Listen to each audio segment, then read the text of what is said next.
Hi Aries, welcome to Higher Source Tarot for your weekly tarot check. This is for the week of November 15th through the 22nd. This is for all Aries, Sun, Moon, Rising, and Venus. I hope you guys are all doing well and feeling great and in a great energy field. So I appreciate you so much for sharing your energy with me, allowing me to do these readings, and certainly for all the ways that you support the channel, subscribing, liking, commenting, and even just watching the readings. I appreciate that. And if you're new, I'd love to invite you to join us and subscribe.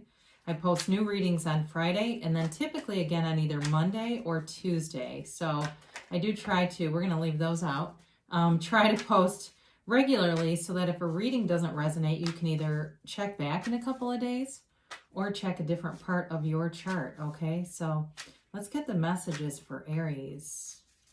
What advice do you have for Aries, please? What guidance do you have for Aries? Sun, Moon, Rising, and Venus. All right. I do kind of like the cards that flew out, though. I'm excited about this. So let's see. God, they're really jumpy today, aren't they? Wow. So we'll do our tarot reading, and then we will do an Angel Answers Oracle card reading. So you've got the Lovers, the Hierophant, the Seven of Swords, and the Four of Wands. You've got the Seven of Wands, Judgment, the Three of Swords, and the Nine of Swords. Interesting reading here. And then your two clarifiers. And in this case, I do feel like they may be more to do with anything that would be preventing you or aspects that you need to look at and consider in order to move forward. You've got the Death card and the Six of Wands. So Death, of course, is Scorpio energy, and it's very transformative energy. It's really about letting go of any, old beliefs. And with the Six of Wands here, this is a card of victory and success, but in the shadow side, it can also be one of arrogance, all right? So for somebody here, there may be something about letting go of any limiting beliefs in terms of self-esteem or worthiness, or I don't necessarily feel like it's because of arrogance, so it does feel like it's more about the true aspect of the card. So if there's something about you, I'll give you a great example. You know, people make a lot of money on YouTube. You can find videos where people are, that don't have any education really other than high school and are making well into six figures a year. There are a lot of people that have trepidation and think that on some level that they're not worth that. And it's kind of like speaks to something like that. Don't be afraid of going after things you really want because you're completely worth it. So that's just what I get for that. So for whoever that is, really do know that. So you have here Scorpio, we mentioned. You've got Gemini here. You've got Taurus. You have a bit of air here, all right? Gemini, Libra, Aquarius. And you have fire, Aries, Leo, Sag. So I do feel with the Lovers showing up here, there's some kind of a challenge in a relationship. You have really here with the Lovers, the Hierophant, and the Four of Wands, you've got a life partner and two marriage cards, all right? So there's something here about a serious relationship. And for some of you, it may have ended, or there's a lot of angst around it. There's a lot of worry and anxiety around this. And so with the Lovers, it really is a relationship that changes how you look at life. I do feel like whoever this is coming towards you or involved with you, it is a soulmate. It's somebody, too, that I feel like you were really best friends with, or if it's not happened yet and it's still to come, it may be about leaving something else, leaving a different relationship and moving towards somebody who's really a soulmate. So if you're in something and it's not fulfilling, I get two storylines. I get reconciliation with somebody who's supposed to be with you. That is a good fit. That is a match.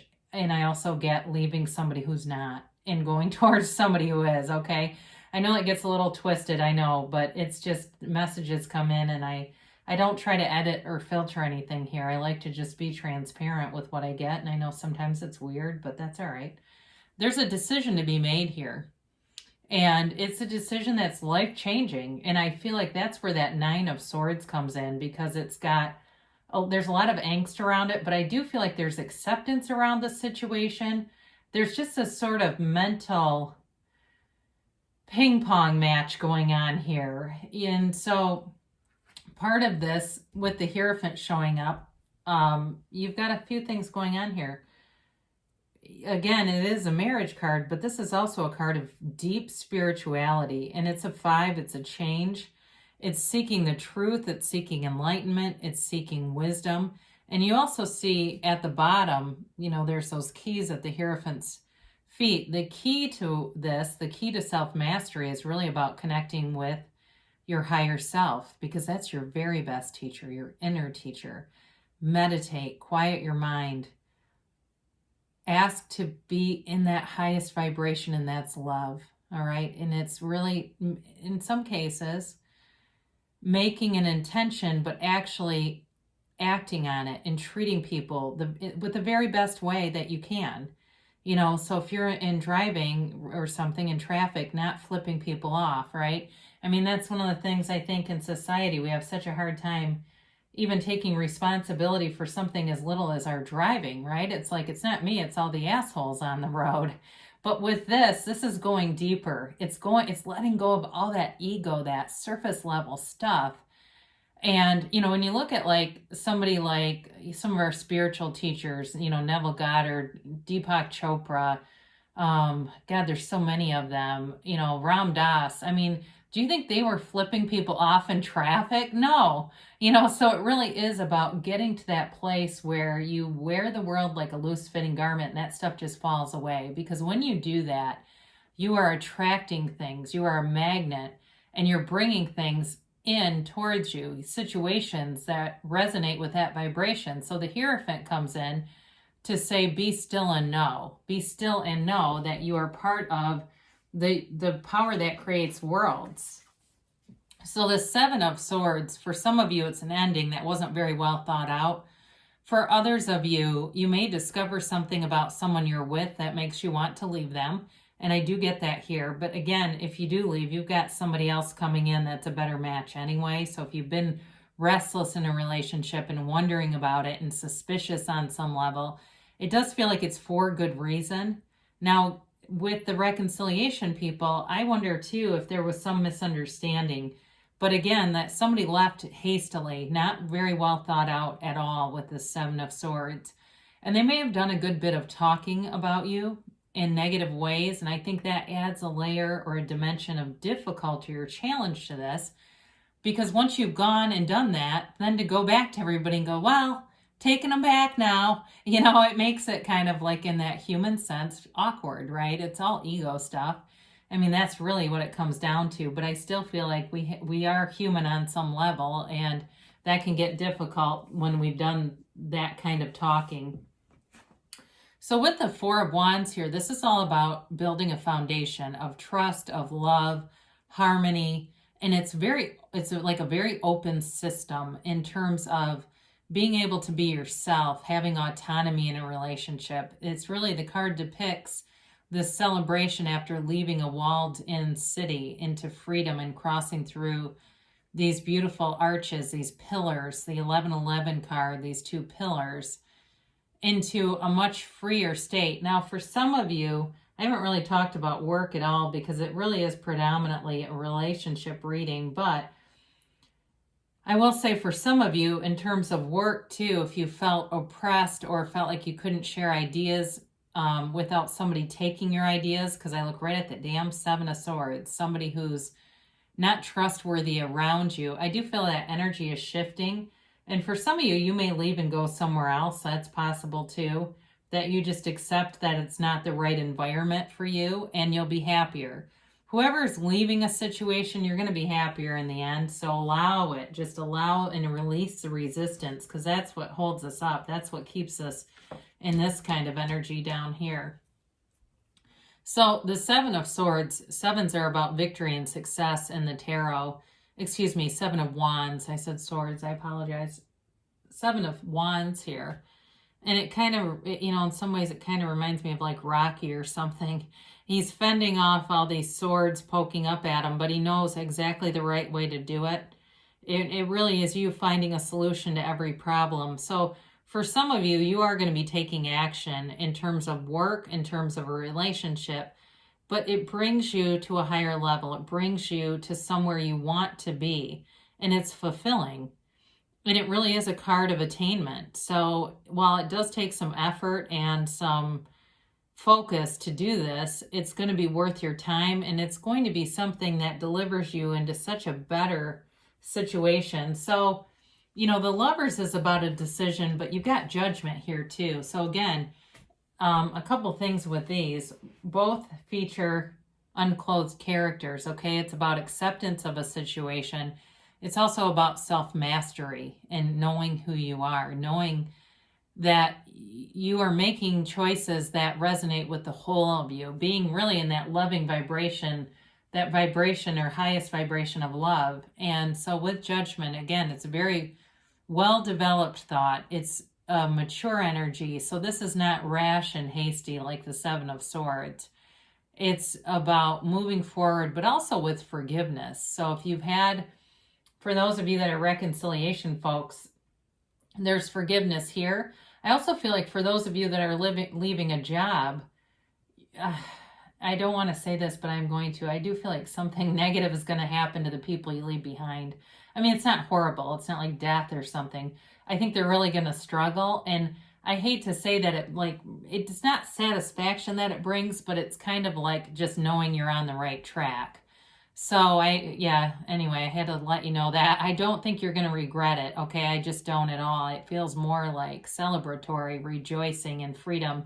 And it kind of has the energy of this too, right? So there's this rejoicing. You make decisions that propel you forward. You're attracting things in, but you're also moving out of any low vibrational stuff that's kind of hindered your creativity, hindered your joy, hindered who you really are.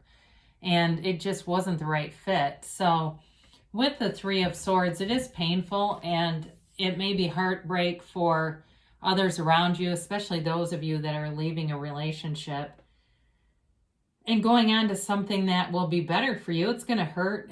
I think it's going to hurt the people around you too, but it's something that you accept as just part of fulfillment on your life path and moving forward. In terms of reconciliation, there's acceptance here of the past and being able to let go of the past. It's, you know, we're done looking at the problem and we're moving into the solution here. And so the heartache and things from the pain or from the past, Judgment helps heal those too, because that's also a very forgiving energy around Judgment. It's really sort of recognizing the value in painful situations and not living in wounds, but getting wisdom out of those wounds. So the Nine of Swords is an interesting card because it is about sleepless nights, being racked with anxiety, being worried, but it generally is about being worried about other people. And so I do feel for you, those of you that are leaving a situation, there is some concern about the people in the situation, especially if it's a significant other, being concerned about their well-being, and not wanting to hurt anyone. In terms of reconciliation people, though, I do feel like it's sort of this restlessness and wanting things to move forward and just having especially with the Hierophant, having the trust in the universe, that the universe wants to bring good things to you. The universe is always on your side. So you can have, do, or be anything, especially with reconciliation. If there was love there, that love doesn't die. Energy is never created or destroyed, so it's still there. You just have to tune into it and access it. So let's see what is going on here for Aries, please. Let's see what the angels have today. And we'll do a timeline here for Aries, please. And a yes, no, maybe for Aries. So you have here, communicate clearly. So with this, set your intentions and be very clear. And if you know that you have some wobble in your vibration and you're getting a mix, some of what you want, some of what you don't want, manifest yourself as knowing. You can manifest yourself as getting a good night's sleep. All those things are within your power, that energy within you. So manifest yourself as knowing, so that when you are interacting with that universe that loves you so much, you're getting things clear, because the universe is very consistent. So it brings a mix of things because we give it a mix. So it says romance here. So this is definitely the relationship that you're headed toward is very romantic. It's steeped in romance and, you know, attraction, and even kind of feels kind of lusty. So we didn't really talk too much about that. We talked a little more about the leaving aspects because of all the swords here. They do say it's up to you. So I think with reconciliation, folks, you may have somebody coming back, but again, with leaving, I think it's up to you also. So very interesting reading. I like it when there's two very clear storylines.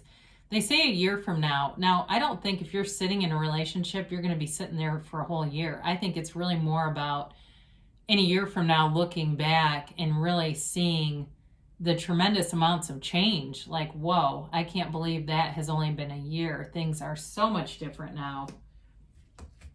And you have a yes, okay? So they tell you, go forward, all right? You can have, do, or be anything.